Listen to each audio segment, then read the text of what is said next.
The world is getting smaller. With globalization, talented Singaporeans are not only making a name for themselves locally, they are also making it abroad.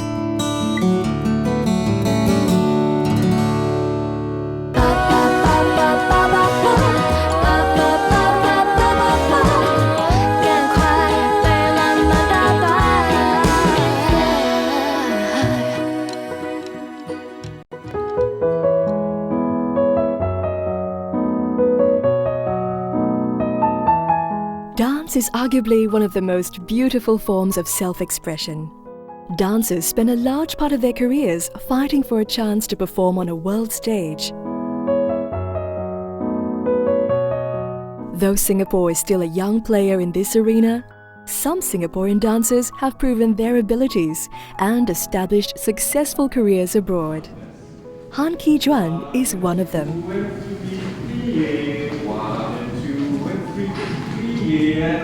Was invited to Ballet Arizona, and I was school director for 10 years there.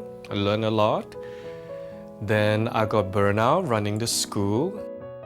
I went to North Carolina School of Arts to be on the faculty. I was there for 4 years, and I was headhunted here to Washington Ballet, and I came here to be the director. This is my 5th year.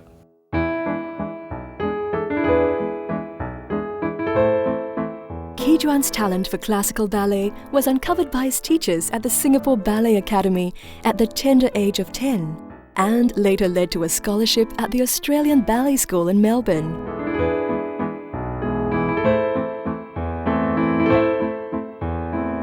He has danced in some of the world's best dance companies, including Sydney Dance Company, the Go Ballet in Canada, and the Boston Ballet.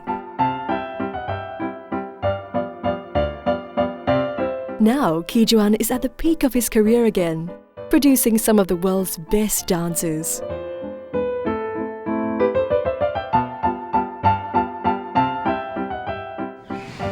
Yeah, thank you. Right up the bow on stage.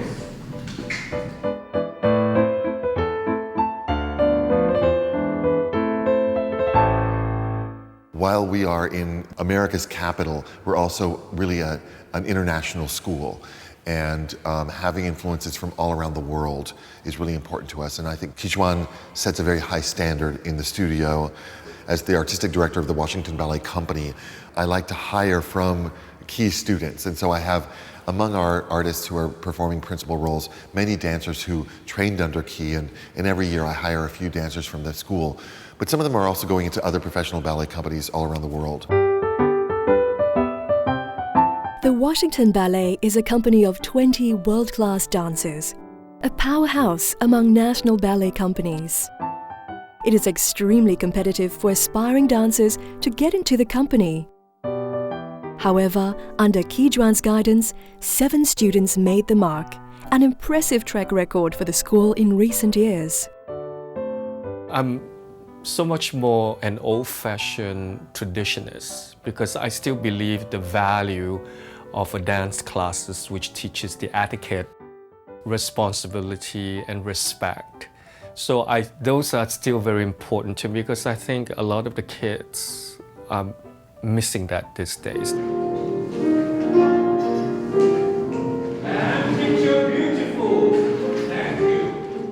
Young people in contemporary times have so many different options, and here in the Washington Ballet, Ki expects these young people to come in and be focused and really behave like professional artists at a very young age.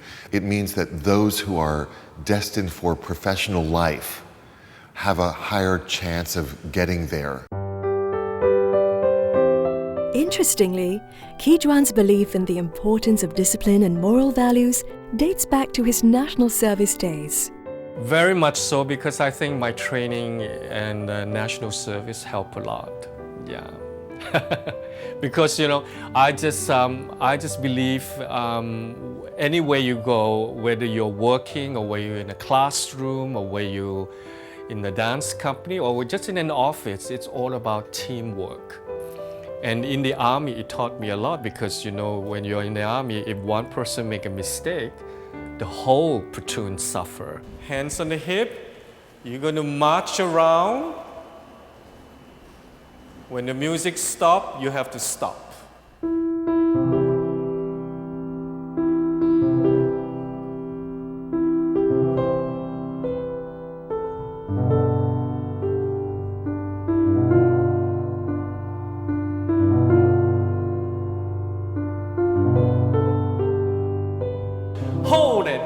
and touch and close. Hold and two and touch and close. Since joining the Washington School of Ballet in 2006, Ki-Juan's philosophy of dance has helped the school achieve a very high level of excellence. Look in the mirror and show me what classical position is. This is in second. I don't need the legs so high. Thank you. It is a legacy left behind by another Singaporean choreographer, the late Goh Chu San. He's the first Singaporean to be at the Washington Ballet, and I'm happy to follow his footsteps. Obviously, he was running the company. He was the associate director, and now I run the school. Certainly, Chu San Goh's work as a choreographer, formerly the associate director and choreographer of the Washington Ballet before he passed away in the late 80s, he really, I think in lots of ways, put Singapore dance on the map and Singapore creativity in the ballet world. Really, he worked here in Washington, D.C., but all around the world. He's really a global artist.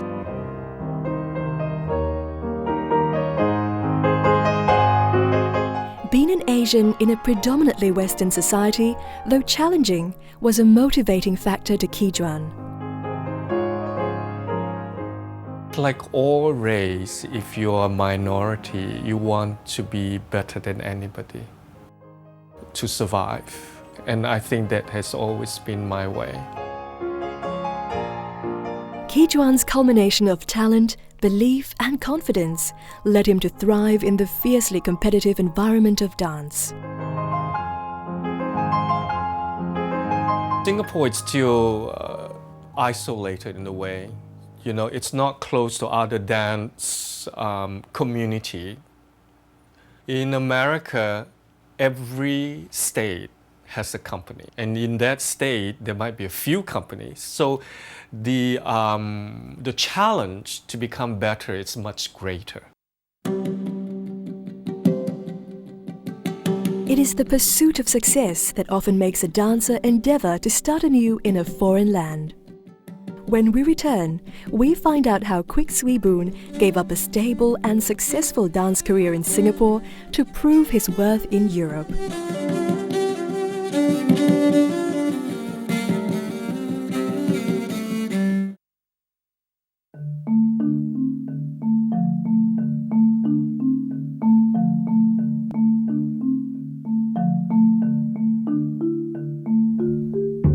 Kwik Swee Boon had no qualms about taking risk for his dreams.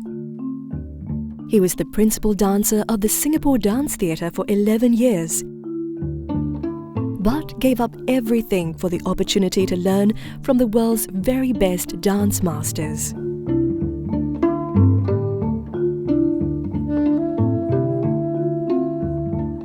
When the National Company of Spain came to Singapore to perform, I saw their performance and I'm like, oh my God, this company, they are wonderful. I want to be part of them.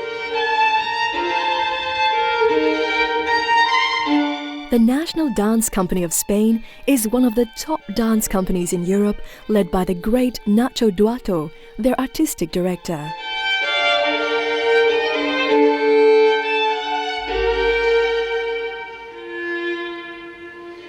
Joining the company, Swee Boon had the coveted chance to work with some of the best contemporary dance professionals in Europe. I have this pool of audience support me. So to give up all this to go to Spain is a big challenge. It's kind of like just jump.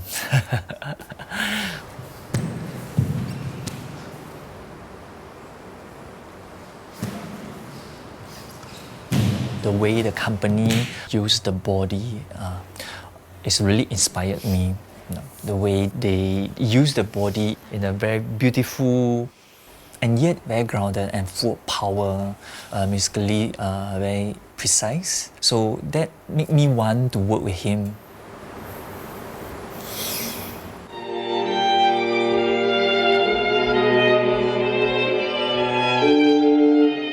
Swee Boon was the first male Asian dancer in the National Dance Company of Spain, but getting in was just the start. Nobody know me, and I had no position in the company yet because it's a 30 dancer company. It's not easy. Usually Nacho, when he made creation, only half of the company was involved in the creation. So it's not easy to get the a main role in the company. I think I have a very painful time also. At one period, I'm thinking like, should I leave the company? Because I feel that I almost not belong to the company. 感觉好像你在找什么这样子，They were trying times for Swee Boon, and not being able to speak a word of Spanish only added to the frustration. Besides the cultural barrier, the hardest thing for Swee Boon was being apart from his wife. Yes, of course. I think family, like my wife, friends from Singapore, is a big support, because they have a lot of expectation, for me. Not used to the new training regime, he had to whip himself into shape to keep up with the technical and physical demands. More important is myself. I have to retrain my body, so I have to jogging in the morning, early morning, every day. Use a different way to do exercise. And when we say it's very simple, but when we really put it in the practice, actually it's very long process.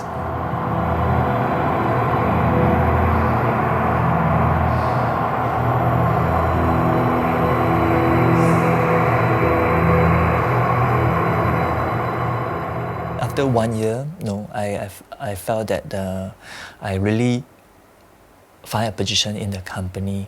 I remember after the performance, Nacho came to me, say, "Swee Boon, now I had a space for you, and you are belong to the company." That's almost after 1 year. After 1 year, then I finally make it.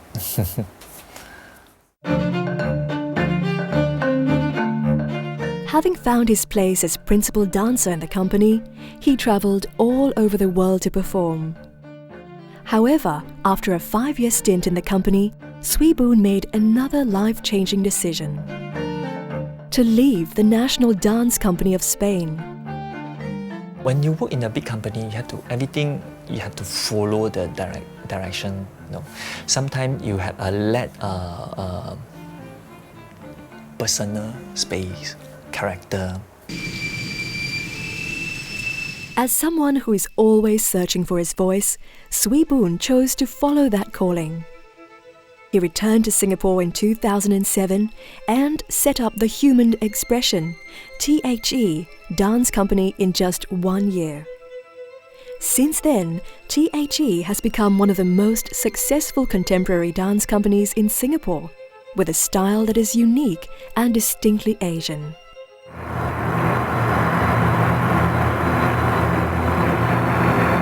THE has toured Paris, Dubai, Guangzhou, Jakarta and Bytom in Poland, taking giant strides towards making it abroad.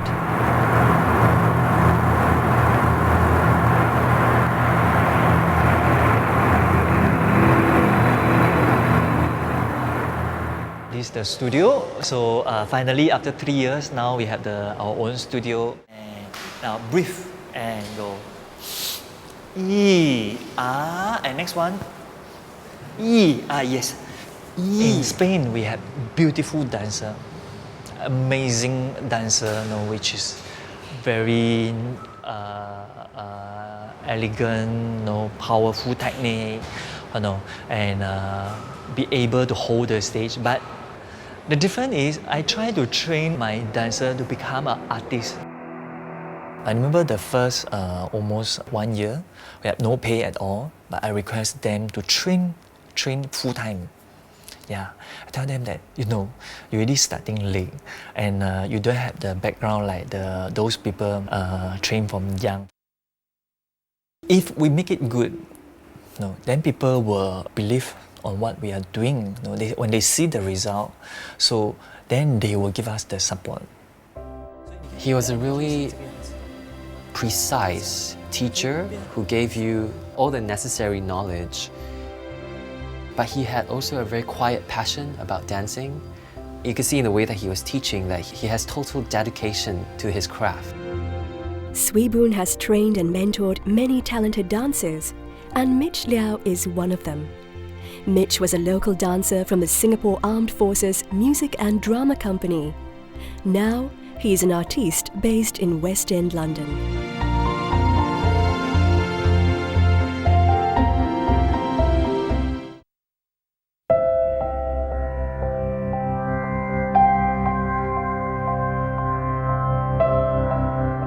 One of the things that keep a performer going is the thunderous applause of an audience.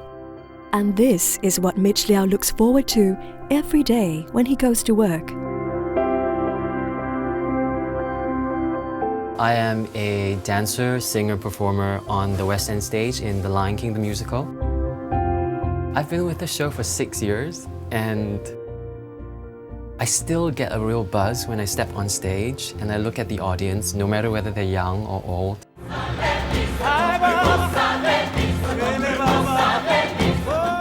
Mitch's career as a performing artiste actually started in the Music and Drama Company, where he learned the crafts of acting, singing and dancing. He then went on to perform with local theatre companies like Toy Factory and Theatre Works. His career then took flight when he was discovered by a London choreographer from West End who saw him in a local production. Training in Singapore, even though it was great, even though I was doing ballet and jazz, even though I was having commercial training in Music and Drama Company, it just really didn't feel like it was enough for a big stage. So when Stephen Muir came along and he recommended me to a school in London, it was a golden opportunity and I had to take it. And this is the backstage area. Yeah, so this is where I work. I work very closely with these puppets.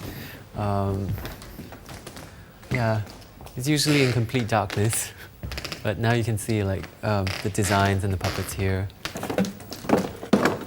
Yeah, these are some of the things that we hold when we're dancing. Yeah, they're not that heavy, but they look really, they look like they are. In London, beginning from in the musical theatre college, well, it wasn't all a bed of roses. It was not easy some days, but the training was really demanding and it requires 100% of your attention and your focus. And often there wasn't even enough time to rest, to work so that you could earn the money to pay off your rent. And the most amazing thing was, it's so expensive. It's so expensive to live here in London, even though I was on a scholarship. And my mother and my sister, they pulled together and they took their money to give me to study here, even though I was working here, to substitute some of the funds. So most part of the first 3 years of training here were funded by my mother and my sister.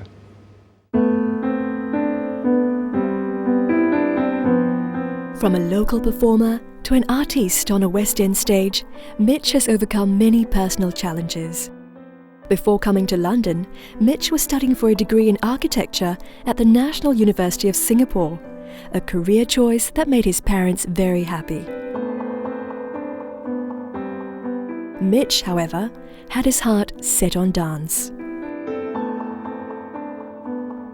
To be honest, I think luck played a huge part.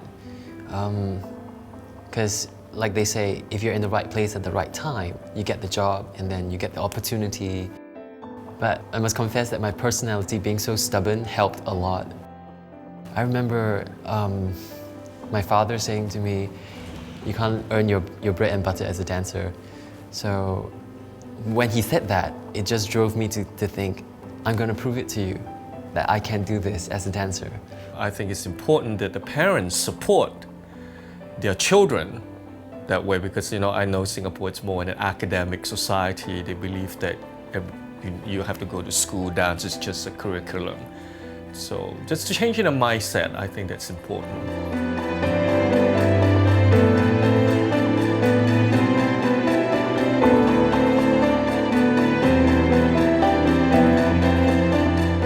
The West End of London is a mecca for mainstream musicals.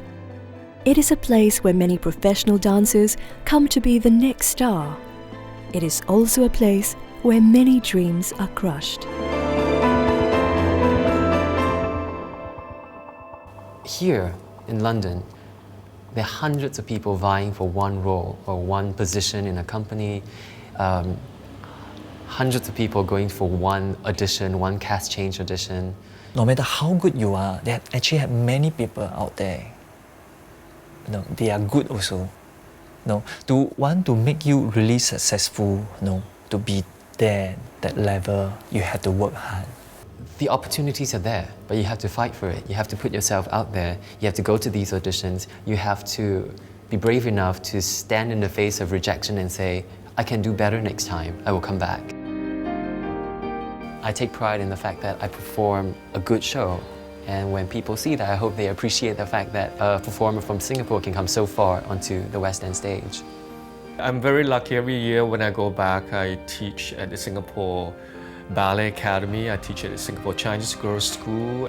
So I enjoy sharing my knowledge with them because my training is a little bit more over or different. So I'm just happy to share that with them. I hope my work can represent the contemporary time of Asia.